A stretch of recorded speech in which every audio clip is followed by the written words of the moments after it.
And now we welcome to the committee once again for his first appearance before us, Mr. Carey of Ohio. You have 5 minutes. Well, I won't take that, Mr. Chairman, but I do thank you for the opportunity to speak. I do thank the witnesses coming here, and, although virtually.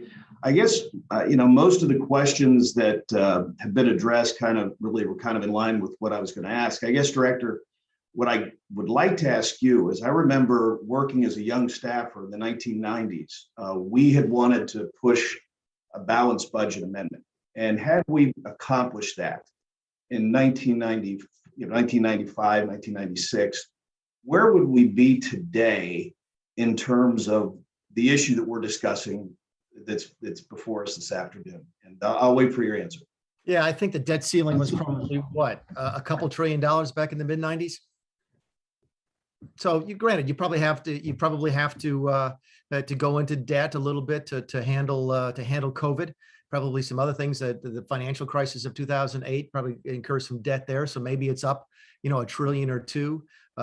Listen, I was not a big fan of the war in Iraq, which contributed to the deficit as well. So yeah, so ballpark, maybe you're $6 or $8 trillion in debt right now, if that passes, and if we could live up to it. Listen, I had a chance to vote on it in 2012, I think.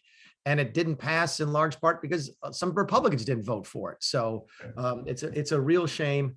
Someone mentioned earlier that California has a balanced budget amendment.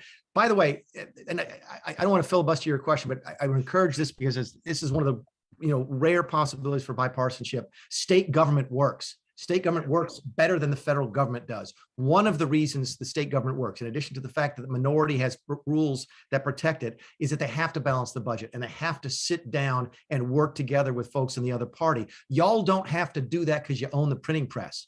If you had a balanced budget amendment, it might actually make your jobs more enjoyable, not less, because you'd actually be forced to do things on a bipartisan basis. I'll get off my soapbox. No, Director, I appreciate the candidness, and I appreciate you being the first person I've ever asked a question to. So, Mr. Chairman, Ranking Member Smith, I appreciate the time, and I do yield back.